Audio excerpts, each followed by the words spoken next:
What up, Dynasty players in the house? This is your man, Mike Casper, filling in for our main man, Jesse Schneeman, tonight. I forgot what he's doing. It's probably something very important. But he can't be here tonight, so I'm filling in for him in the hosting chair. But luckily, my other two best friends, Austin, is here with us tonight. How you doing, Austin? Lovely, man. Excited. Get to talk about a startup, which is, every fantasy player's favorite time of the year. So excited. Absolutely. And Chad made it late as always, living up to his team name in this league. So how you doing, Chad? Was I late? I thought I was like 10 minutes early. Oh, yeah. We'll see. We'll see. No, yeah, give me some credit. We'll give you some credit. Hey, Chad made it, all right? Chad made it. Mike's here. I'm here. So, we're all here. No, we're really excited. We're really excited. We did our inaugural Listener League startup. We started this since our last podcast. It's been a lot of fun. I'm not going to lie. It has been one of the funnest startup drafts that I've done in my, 7 years of Dynasty, or 5 or 6, I don't know, years of Dynasty. I don't know what it is. Dude, I'm in my... All the years are blending together. We're going to call it mid to late 30s now. But it's been so much fun. We've been in with a bunch of sharks and really sharp players that are joining us tonight too. We're live tonight, guys. We are live. So we've definitely got the podcast going. We got some guys in the chat already. I'm sure they're anxious for us to tell us about their teams, but this league definitely does have some uniqueness to it. So let's go ahead and first just go over Austin's going to tell us a little bit just about the scoring of the league, and then Chad's going to tell us about the format of the league because it's definitely got some quirks to it. So take it away, Austin. Cool. I want to start with the first comment, just being right on brand for Nath, just letting everybody know how much I suck. So appreciate that. That's right on cue. True words have never been spoken. Thanks for joining us in Australia. I guess it's about lunchtime. So how about you eat your lunch? Eat your lunch and set your cue. Set your cue for when it comes back to you. Yeah. So it's a 12-team super flex, 1 quarterback, 2 running back, 3 receivers. I believe it's 3 flex and 0.75 tight end premium with a 30 roster spots total. So pretty dang deep league, which will make it very interesting for the trades, which we'll discuss in a little bit, but it's been a very unique twist for the startup. If you could give the reason, Chad, as to why this has been unique, because I don't think I've been in a startup with as few of trades, but we'll let Chad explain why that is. Yeah, it's we touched on it last week's episode or the week before, not quite sure, but we did touch on it a little bit. Basically, how the league's working. At the end of the season, there's 2 divisions, and at the end of the season, the division where the champion does not come out of, the player with the worst record is going to be relegated from the league. And by relegated, we just mean they're going to exit the league, basically. So there's been a fear factor in this draft, that's for certain. Nobody's wanting to trade. Vets, your guys in their 29, 30 years old, kind of age range there, slightly seeing that tick up in value where nobody's wanting to, be caught out without players in their prime. And it's been really interesting. This has been probably the most fun I've had drafting in a very long time. I've been playing Dynasty since I was 13 years old with my dad. Damn. They had computers back then? Yeah, no, we actually did it from newspaper. Okay, it makes more sense. Yeah, drafted with magazines and all that kind of stuff. So fun times. But anyways, yeah, it's like, we're at the point now where it's starting to get a little bit stale when I'm drafting. You get to that 8th, 9th round. I don't know about you guys, but, people start getting a little bit disinterested and, picks get a lot slower. And we haven't seen any of that in this draft at all because, we're going in around 19 now, around 18. And everybody's still, I'm trying to overpay for 18th round pick, and nobody wants to trade because they might say, okay, well, this guy could get me an extra win, 1 week. And that might be the difference between me staying in this league or getting exited. So it's been a lot of fun. But yeah, what do you guys think? The strategy has been awesome. Seeing how different people draft.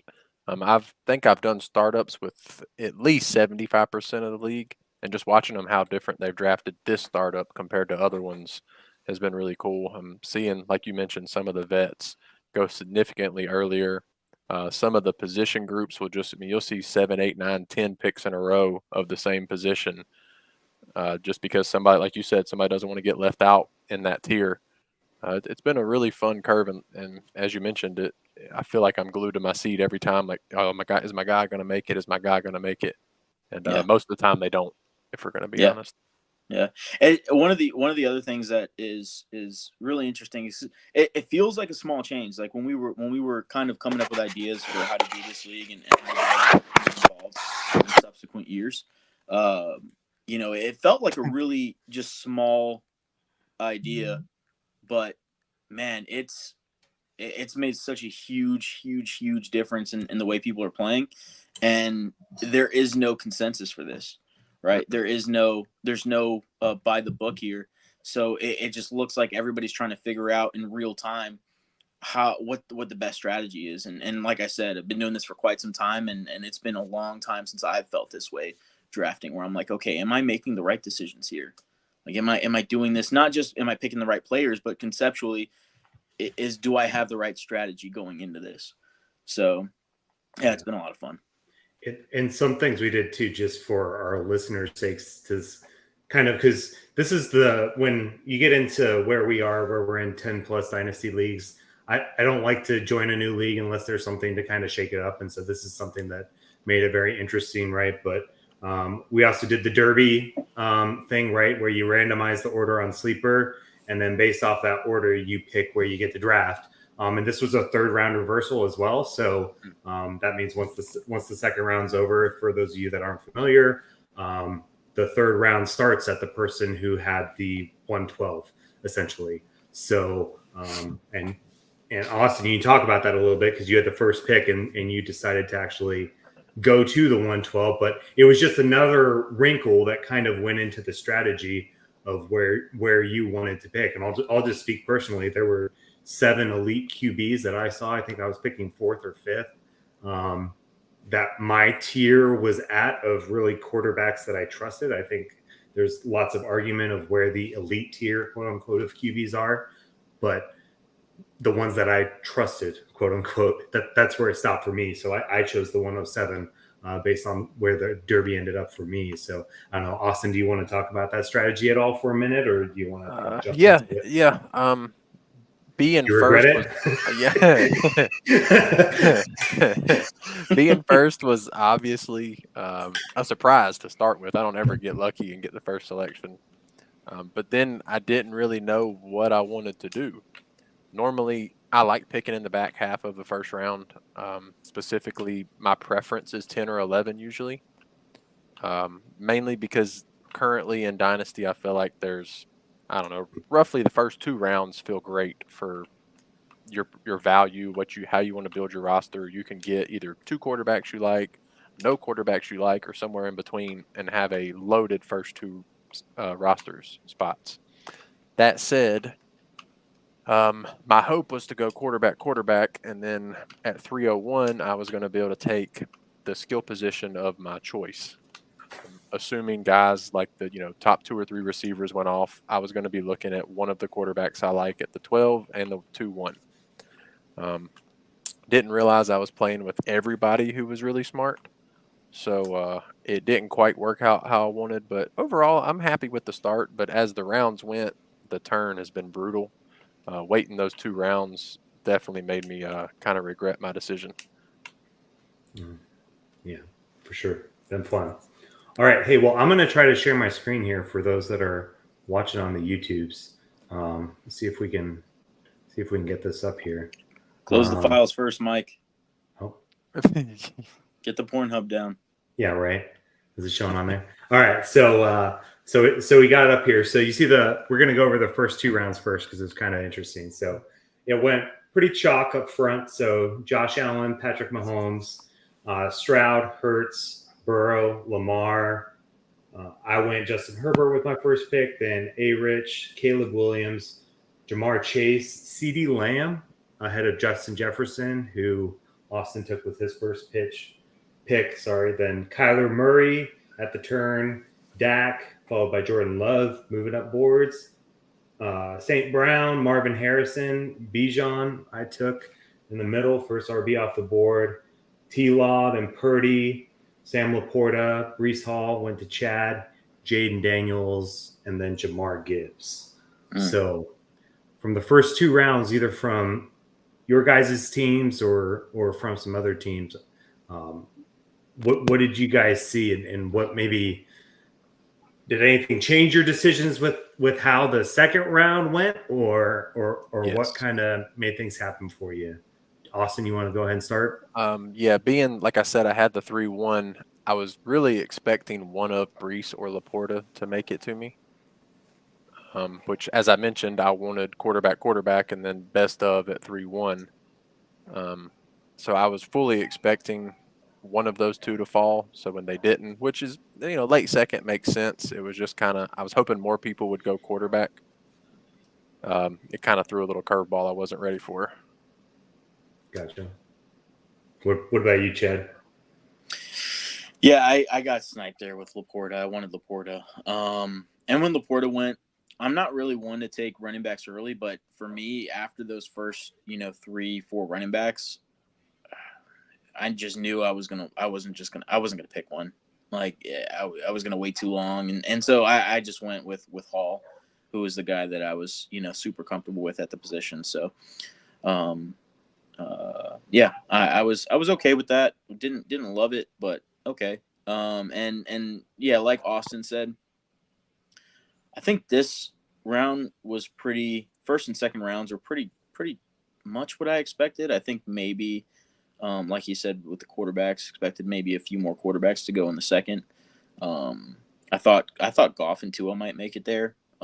They actually got pushed down a little bit.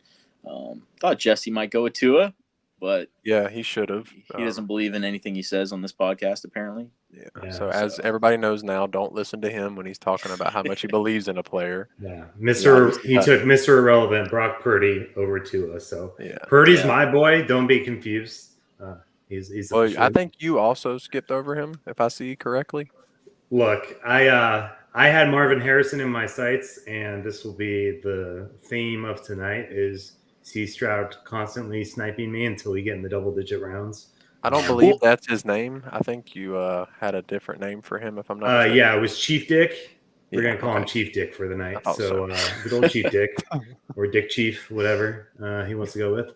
But yeah, I have no shares of Marvin Harrison Jr., so I was like, I might get one. I just felt like the value was too good for Bijan there. I'm not a T-Law believer. So let me ask you this, Mike, just because you brought up Marvin Harrison, and I know you didn't actually pick Marvin Harrison. He went the pick after, or was it the pick after? Before. Yeah, before. The pick before you. So, because I struggled with this one, I ended up picking Neighbors in the third round, what I thought was pretty good value. But in the format, and Austin, feel free to chime in as well. In the format, how did you guys contemplate, looking at some of these rookies who you're saying, okay, maybe we're expecting higher output. Maybe we're expecting high-end wide receiver 2 from Neighbors, and maybe potentially wide receiver 1 from Marvin, right?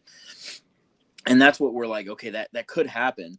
But what if it doesn't? Are you setting yourself back at the start, in a bad position where you might not be able to play in this league next year?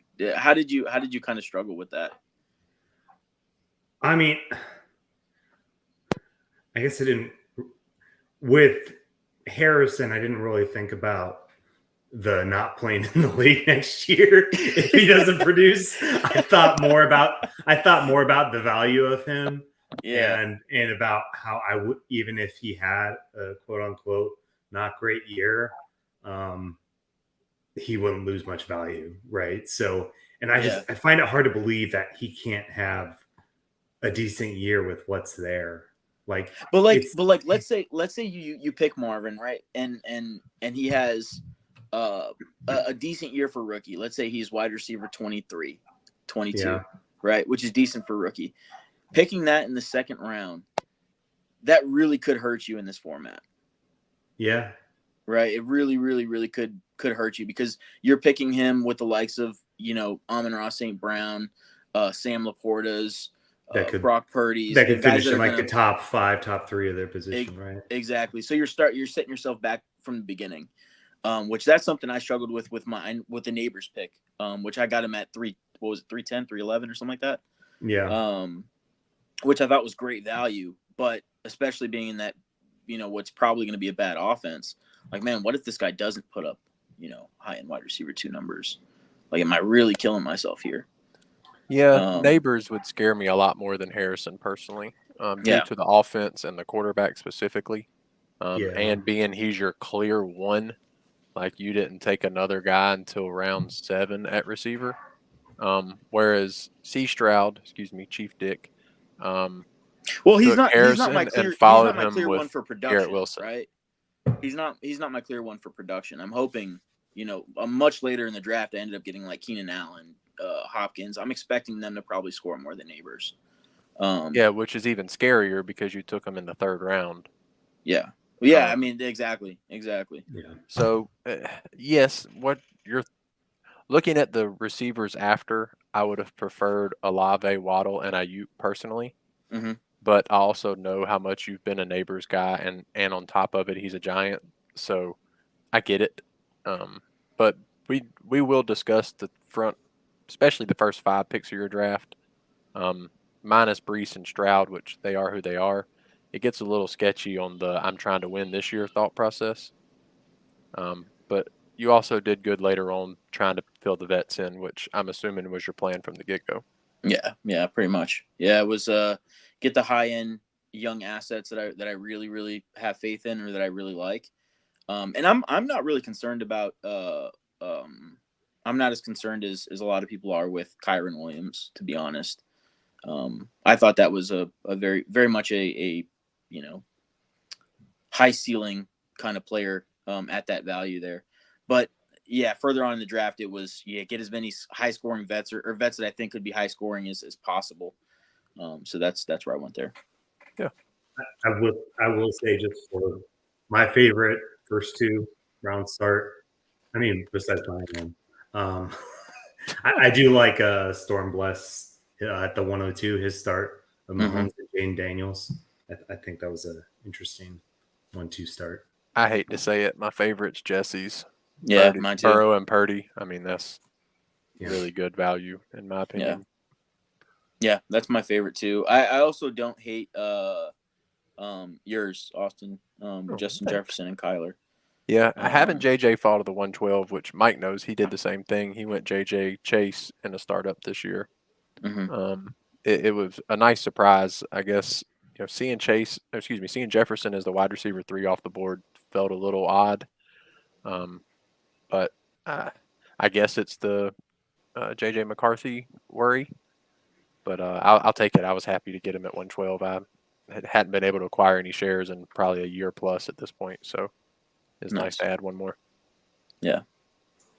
All right, anything else from the first 2 rounds, gents? All right, let's Other than Guzzi taking Laporta, but we've already discussed that. Yeah, that one hurt. All right, so we start the 3rd round reversal. So we start with Austin. He takes Jared Goff. Then it's Christian McCaffrey, Puka Nacua. Tua goes to the Dolphins fan, and Nate. Chief Dick takes Garrett Wilson like a turd, who I wanted. So I ended up with Tyreek Hill. Boo hoo. AJ Brown goes next. Then we saw the first trade where Stormbless trades with Jesse to get Trey McBride. Guzzi goes with Drake London. Chad, like you said, took Malik Neighbors. Jesse, who traded back, got an extra second on top of Mark Andrews for Trey McBride. So pretty good there. And Jonathan Taylor went at the 312. So thoughts on the 3rd round, gents? Got interesting fast. One of the I think most interesting parts of this round for me is the wide receiver position.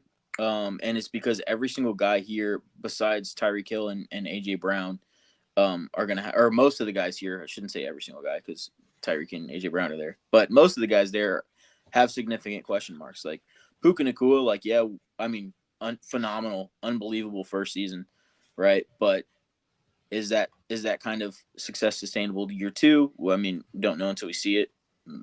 We haven't had, multiple years of that, and it's easy to throw away what we thought about him as a rookie coming out, but still just in the back of your mind there. Garrett Wilson, never seen production from him. He's still just a projection at this point. So yeah, I mean, at least we haven't seen third round production from him. Neighbors, rookie, right? High end rookie, but he's a rookie.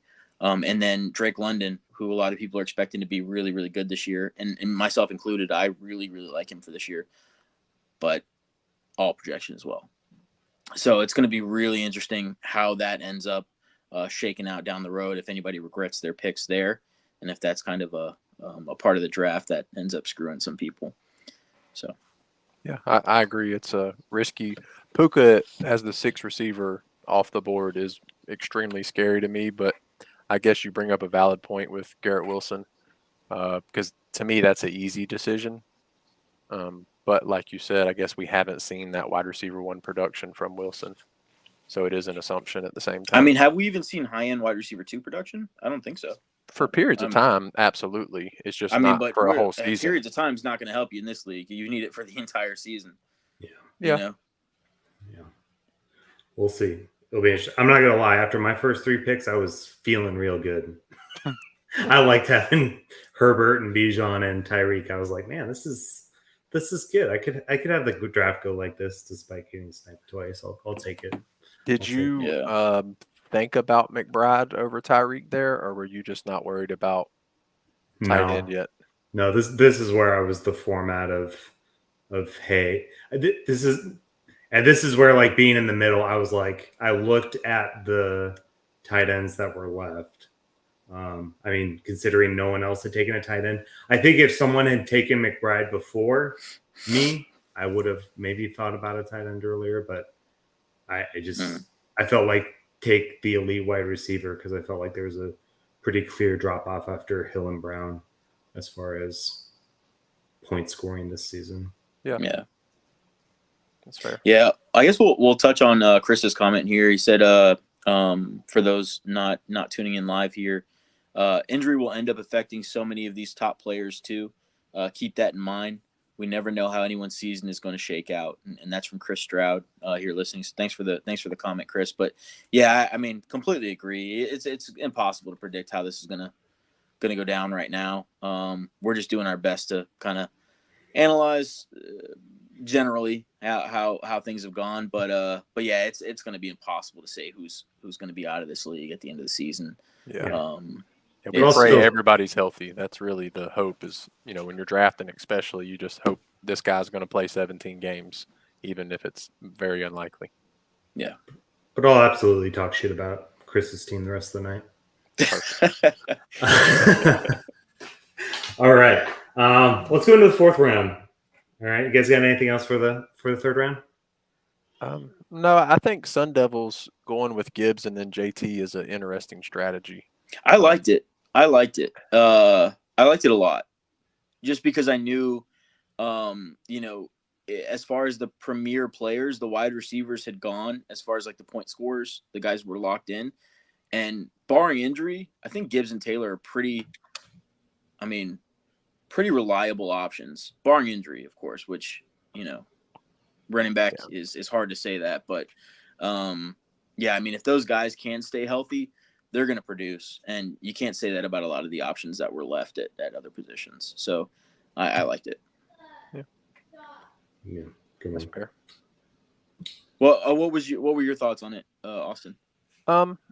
Extremely risky. Gibbs and what we're assuming still going to be a timeshare, and JT, who's 26 going on 27, hasn't produced a high end season in 2+ years. It's extremely volatile. Obviously we hope for the production, but as mentioned, it seems very scary to have those two as my, second and third pick in a startup. Yeah. Kind of where I was at. Yeah. Yeah.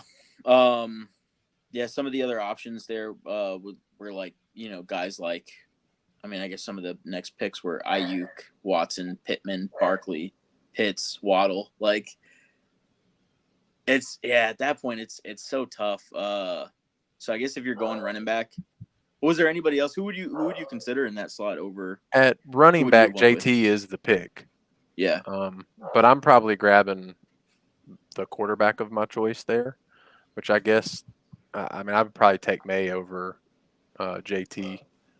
And then Olave for me, Waddle for me would be two other options preferred over JT. Yeah. All right, so round 4, Sun Devils kicked off the tight ends again. He took Kincaid. I traded up a little bit, 5 spots, gave a second back to Stormbless that he traded to get McBride so I could get Bowers.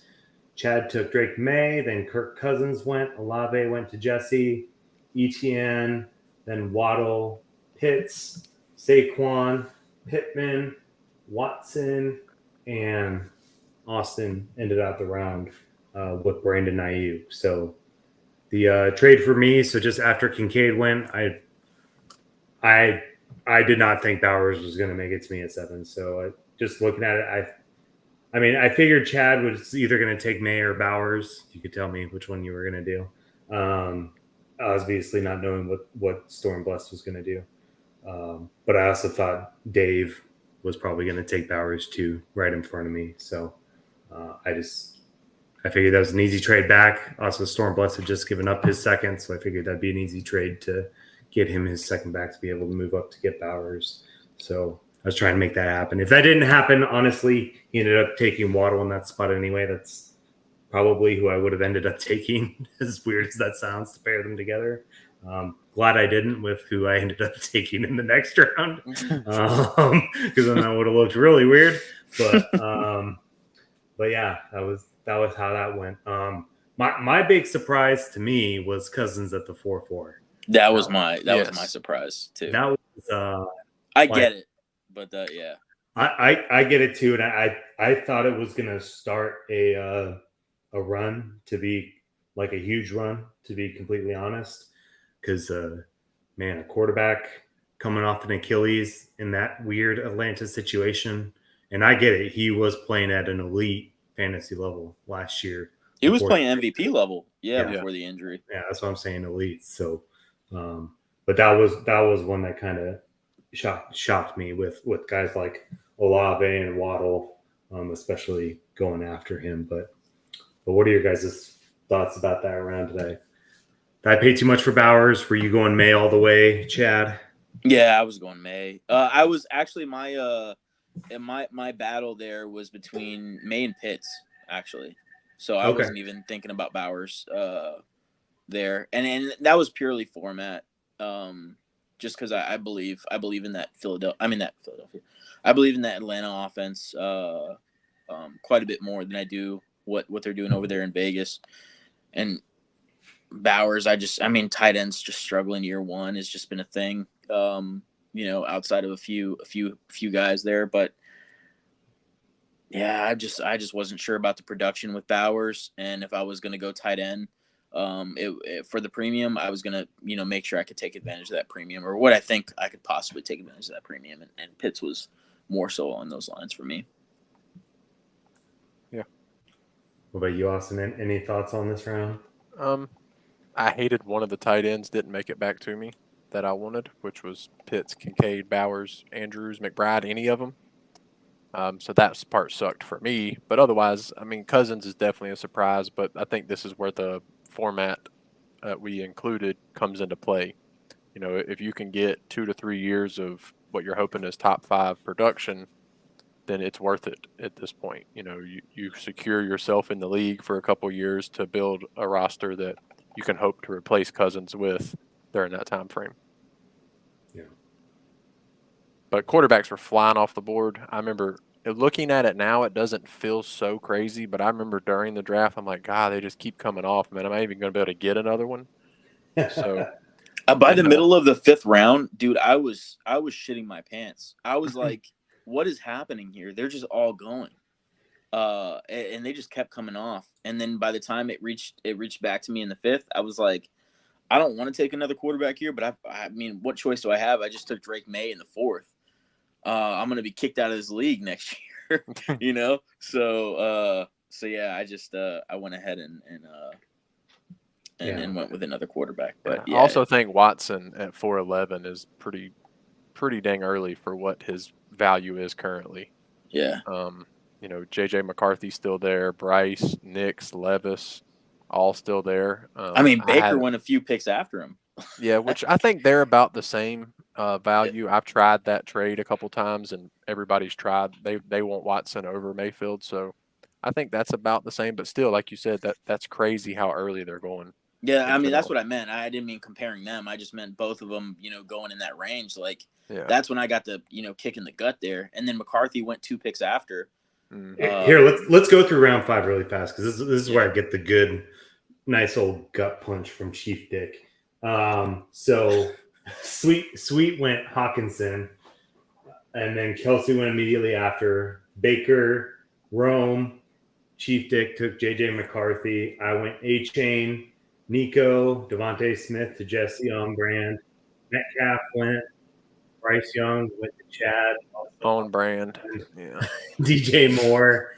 And then Sun Devils, and I'll just mention it, he double tapped going into the 6th round. He did Bo Nix and Will Levis. And then we'll get into the 6th round later. But that was the big gut punch for me, because that's why I thought JJ was going to make it back to me. And Stroud was the only one that did not have 2 QBs at that point. And I was like, just go go Bryce, go anyone. And I was planning on going Bryce if he went JJ. And then I talked to these 3 idiots in the chat, and they're like, oh, no, you're going A-Chain. And I was like, I could go A-Chain, because I bet you Nix or Stafford, because I hate Levis, all things considered. I was like, Nix or Stafford, I think, can make it back to me by the 6th round. And spoiler alert, neither of them did either. So, really regret that decision of taking A-Chain over Bryce Young there. But yeah, that JJ McCarthy going to pick before me was the huge dick punch of the draft for me. So I enjoyed it. I'm not gonna lie. Yeah, I thought it was pretty funny. Watching you tilt in the text chat was pretty enjoyable. Oh man, yeah, our group chat, we were dying laughing. And then when Sun Devils hit that Nixon Levis double tap, oh man, I died laughing. I died because I know Mike was just crying inside. He was like, "What is happening right now?" And the thing was, because Guzzy, screw you, Guzzy. When you picked Stafford, I wanted to throw my phone up against the wall. I was like, he's got 2 quarterbacks already. Why is he drafting a 3rd one right now? Well, it's Chad's fault for taking Bryce. That's what happened. I was so mad. I was so mad because I was like, I'm gonna get Stafford. We're 2 picks away. I'm fine. Jesse and Dave aren't gonna take Stafford. I'll have Stafford as my QB2 with Herbert. That's fine. See, I think if Chad doesn't take Bryce, then Sun Devils doesn't double tap quarterback, and you have a better chance of one of those guys going through, because there's still at that point 5 or 6 in that tier quarterback left. I think it's more likely that he didn't do it. But when he took his 3rd quarterback in round 5, he pretty much ended the, hey, we're taking all the starters now, so here we go. I panicked after Cousins went off the board, and then Watson. After Cousins and then Watson and then Baker went, I was like, oh, so I got to go get a quarterback again. These guys are not going to let me wait on quarterback. And sure enough, they did not. They did not let us wait. So Mike thought he was still waiting. He was like, yeah, I'm good. Yeah. He saw all these quarterbacks go. He was like, it'll stop. I'll get me my RB2. Hey, we're good.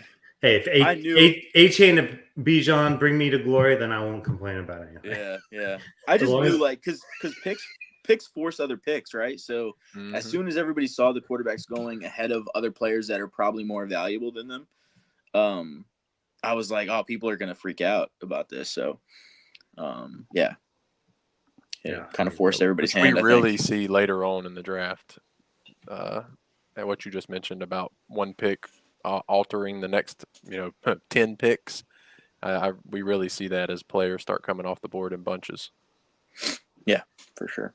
Want to go through the rest of the sixth round? So, so after the double tap of the quarterbacks from the Devil, aka the Death Star, it went T. Higgins, Kyron Williams, Matthew Stafford. Kyron went to Chad, Stafford to Guzzy, Zay, Kenneth Walker. I reached like hell on Michael Penix because Yes, you did.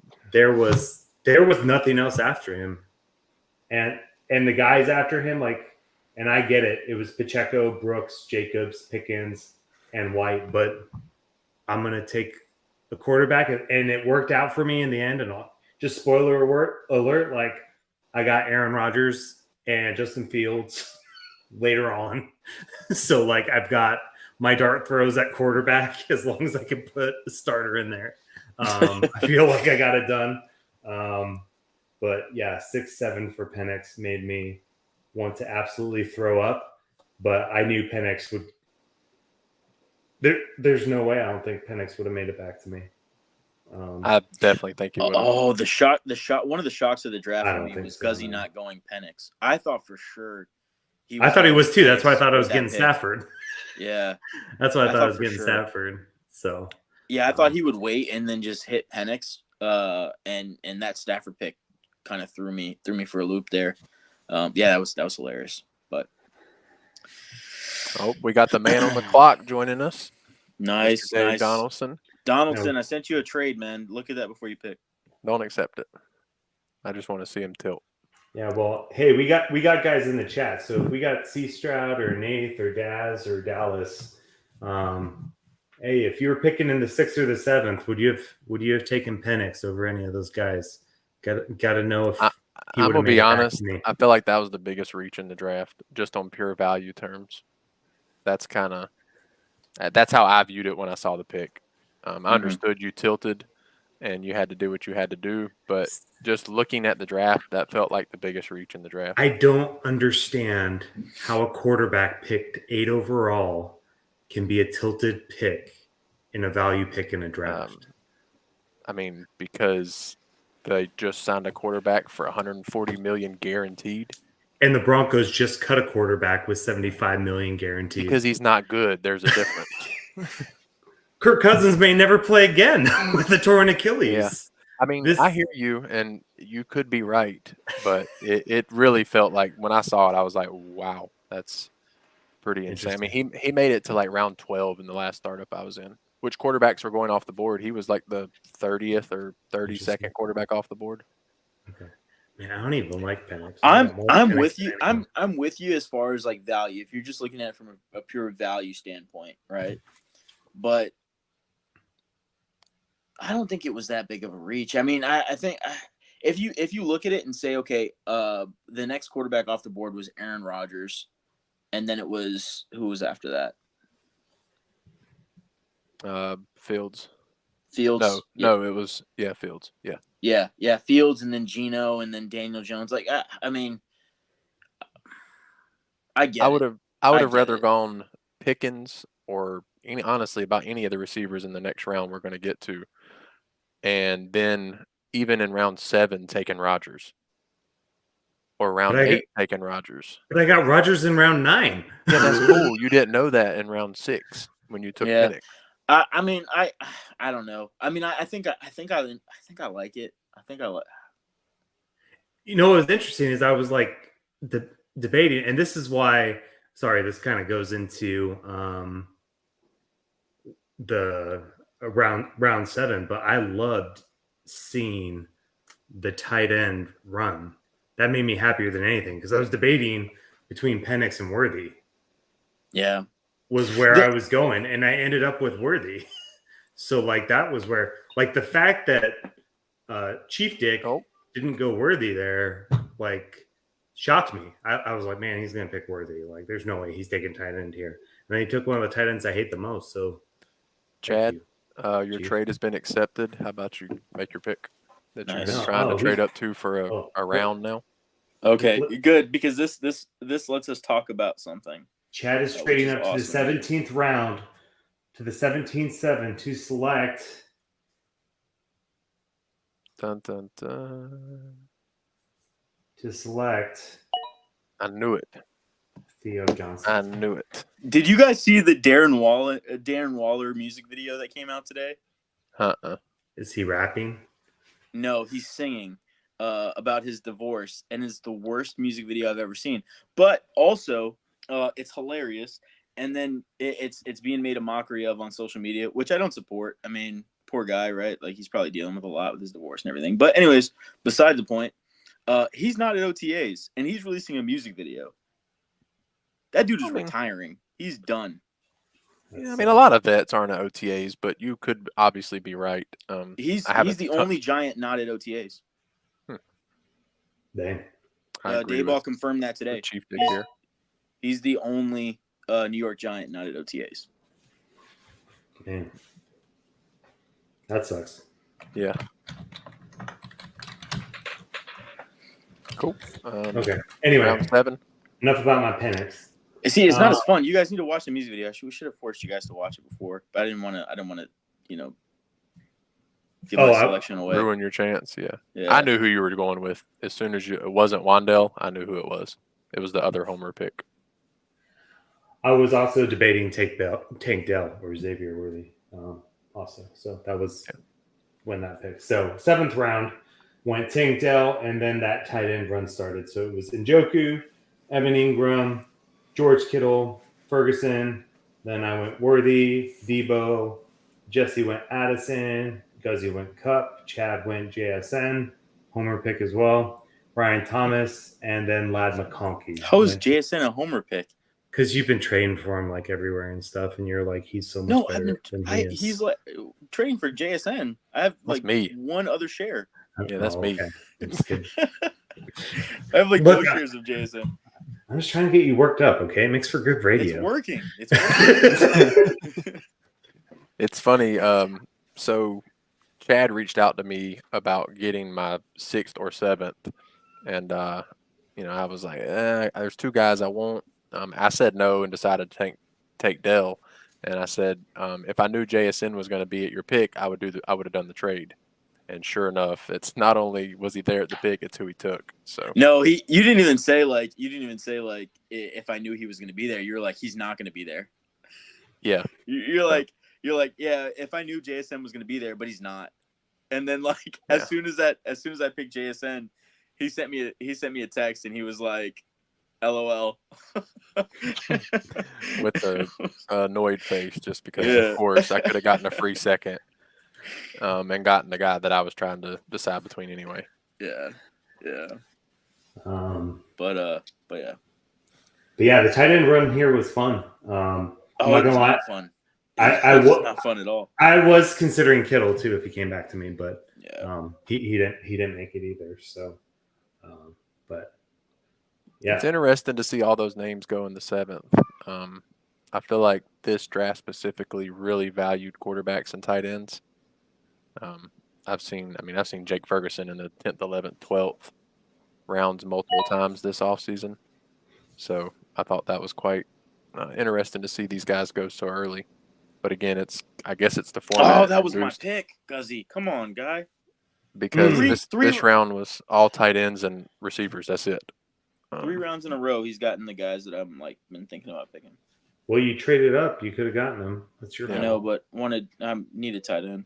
Guzzy just went Luke McCaffrey for those of you at the 17-9 for those that are listening to the podcast. So Chad is up again at the 17-10. We'll see what Chad does here. Let's talk about the 8th because the first pick really pissed me off. So the 8th round started with Jaden Reed, then James Cook. Chad took Keon Coleman. On brand. He was drafting people with no faces because he wants to get relegated. Christian Kirk, Alvin Kamara to Jesse, Rashi Rice. I took Devontae Adams, then Mike Evans, Amari Cooper, David Montgomery, Stephon Diggs, and then Trey Benson to Austin. So why'd that piss you off so much, Austin? He was far enough down in the queue. I kind of expected him to make it, especially with all the productive vets sitting there. I figured they would get taken first, and then he did not make that happen. Like the Kamaros, the Coopers, the Evans, the Adams. All basically about the whole round you just said, pretty much, minus Chad taking Coleman. Which, hey, at least he does, talk about the guys that he truly likes and does it on paper. So that's good to see, unlike Jesse. Yes, crap on Jesse. Crap on Jesse. No, yeah, I was nervous with Dave, to be honest. I was happy to see Rice go before Devontae Adams. Again, that was another. I would happily stack Tyreek and Devontae Adams to keep my team somewhat competitive with the obvious 2024 at least. With the obvious struggle that my quarterbacks are going to have until Penix starts. So that's where I'm at. Oh, Bateman, Rashad Bateman. The camp hype has gotten him. 17-10. He's finally going to the camp hype got me in that 17th round, the end of the 17th round. Do his third-year breakout, right? Fourth-year breakout? Yeah. So I don't know. We'll see that happen. So it was between him and Gabe Davis. So Jesse's listening to you. Jesse's hearing you talk shit, Austin. There you go. We like to hear. This is the second one I've got today. I'm on brand too. I know, gosh. Good stuff. Good stuff. Oh man, we might get to the turn tonight. There we go. I do think Rashee Rice still going that early is an interesting discussion on dynasty perspective as a whole. Yeah. I don't know what we expect. Yeah. I mean, this is after the charges got dropped for the other thing, right? Correct. Punching incident. Yeah. I don't know. It's interesting. He could be a great value right now and, be the wide receiver one in KC for the next 5 years. Or, we could see him get passed up by, Hollywood and see what happens. Yeah. Oh, Dave's in the chat. He's the one that picked him. He said 4 games. That's it. Yeah. I mean, that seems fair. I think that's about right. I remember scouting him last year. He had off the field issues. That was kind of the concern for him coming in. And then, the first 12 months after, we've seen it, twice now? In the same city? Yeah. So that's kind of more the scary part for me is, is he just young and dumb, which, hey, we've all been there, or, does he just not have the right guidance around him? And hopefully he does. I mean, he's a talented player. I'd like to see him figure it out. I mean, young and dumb is like gets you in a lot of trouble, especially when you're multimillionaire. Yeah. So, I mean, even if it is just young and dumb, I mean, there's a pattern forming here. But yeah, it's crazy to think about around a culture like the Chiefs have, right? To be able to be that stupid. I don't know. I'm sure it happens everywhere, right? But just to be around like a winning anything to shit on the Chiefs. Yeah, I was thinking the same thing. Yeah, right. Mike's like, what are they doing over there? How are they running this facility? Just handing him drugs when they walk in or something? Or no, I mean, I'm just saying, like, how does he still act like an idiot when they can just be so good? Yeah, yeah. Mike's a Denver Bronco fan. Yeah, I'm a Bronco fan. Know. Sadly, so yeah. This is coming from a place of total unbias. Yeah, so in Hobo Bo we believe, okay? I believe in Hobo Bo. Hobo Bo. Let's go. He does kind of look like a hobo. Yeah, like a hobo, not hobo. Yeah. He might be that too. We cleared that up. All right, I think we can probably get through the 10th round and then kind of call it if you guys want to. So 9th, Austin started with Terry McLaurin, then went Joe Mixon, Jameson Williams, Derrick Henry, Najee. We got Aaron Rodgers, no matter how many Achilles he has. Ramondre went, then Jesse went Goddard, Hollywood Brown went. Brand finally. Komet went. Well, I mean, he did take Devontae Smith too in his. That's pretty on brand for Jesse. Yeah. Komet went to Chad, then Deontay Johnson, and then Swift went to Sun Devils. I will admit here, like obviously I knew I was going Rodgers because I had to. I really wanted to go Hollywood Brown though. I'm not gonna lie. I'm like I've never believed in Hollywood, but for some reason this year I really, really want to. Just with all the Rashi Rice stuff and you know He's just in that where he's got Class the A organization.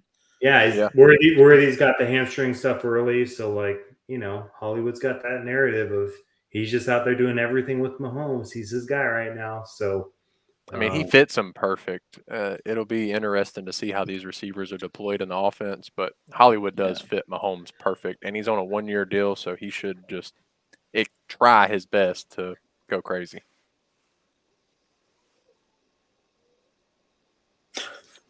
sorry, I had a huge ass sneeze. All right, so that was a fun one. So these were just all the thoughts I always had.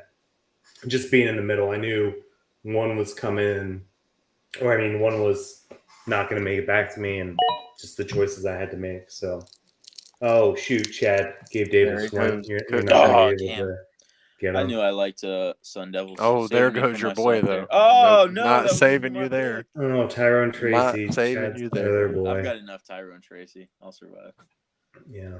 Guzzy's already trying to get me to come get a Hollywood Brown. So, yeah, I don't like that he's on the 1-year deal, but I could see.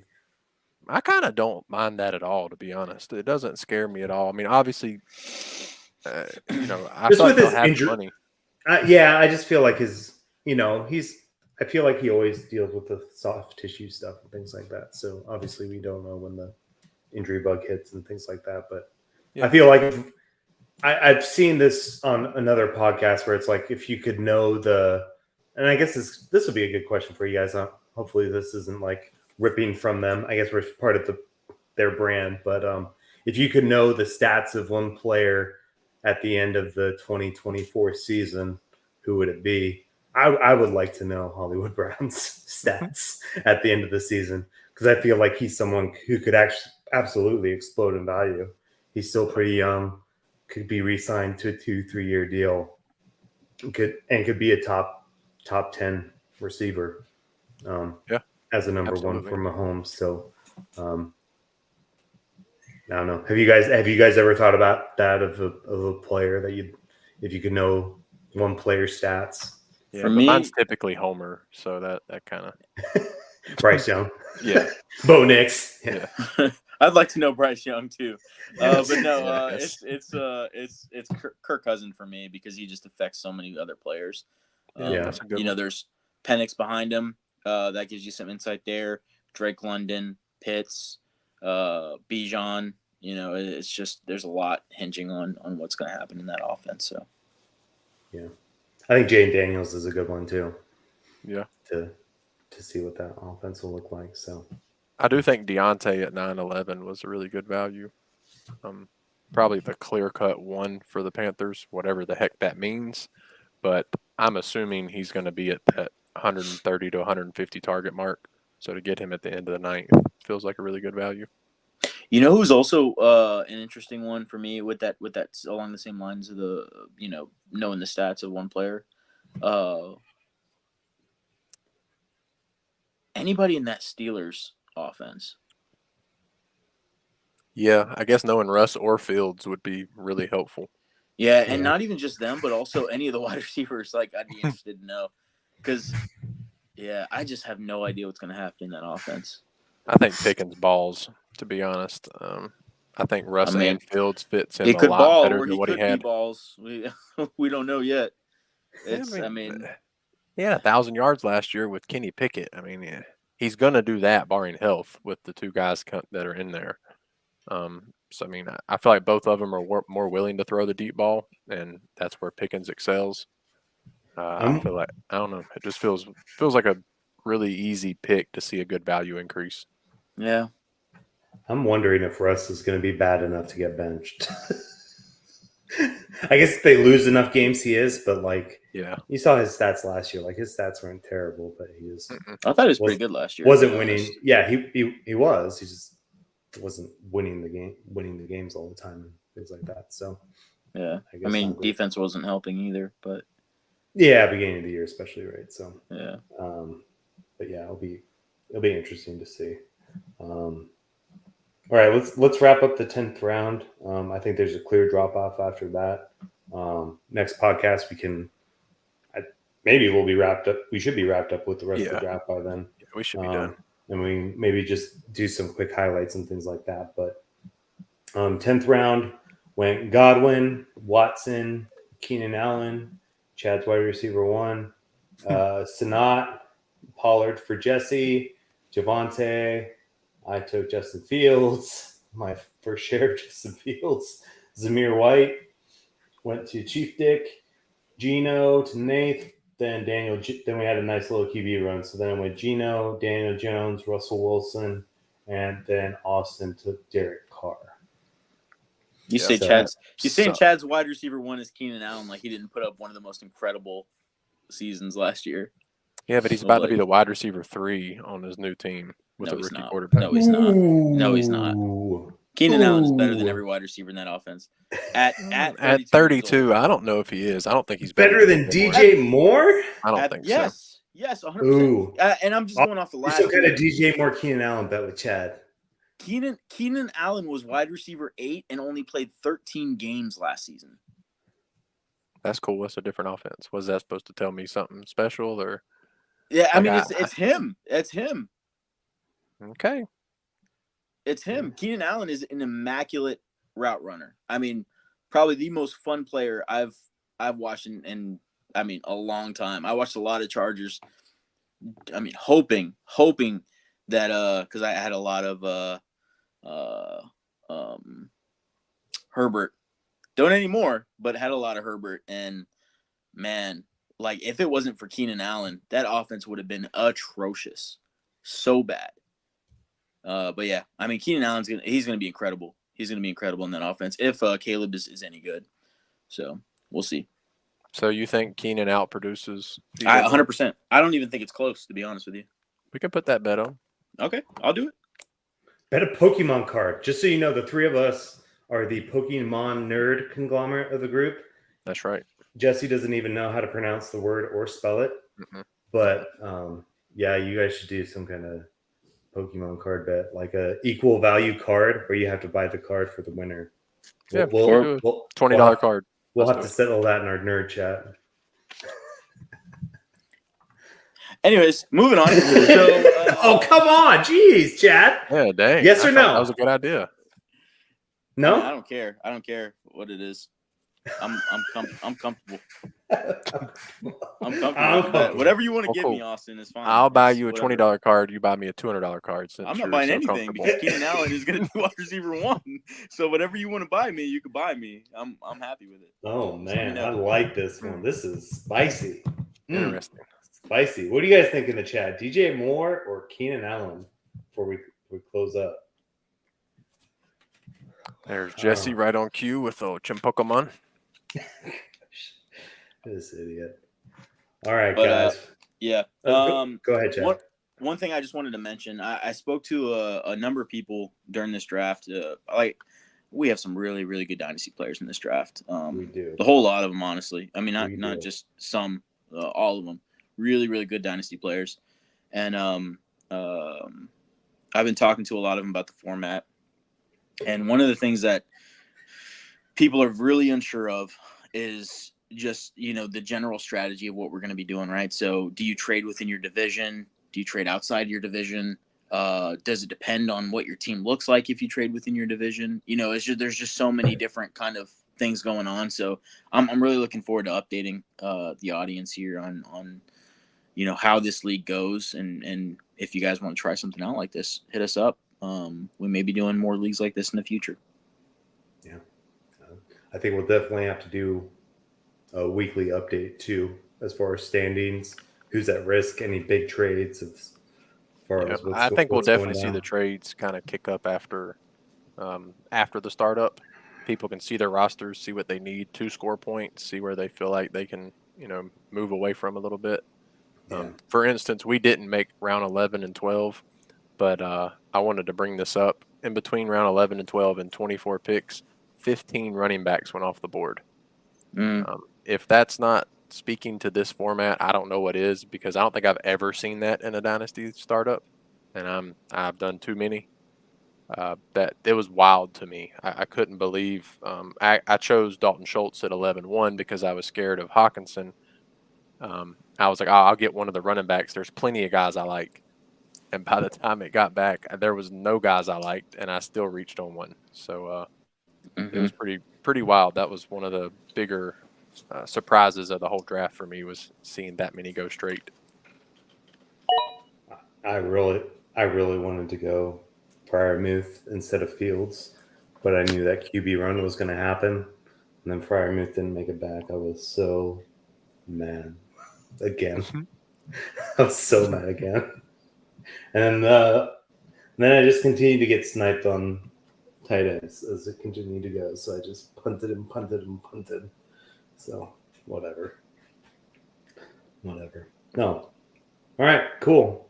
Well, this was fun, gents. This was a really fun draft.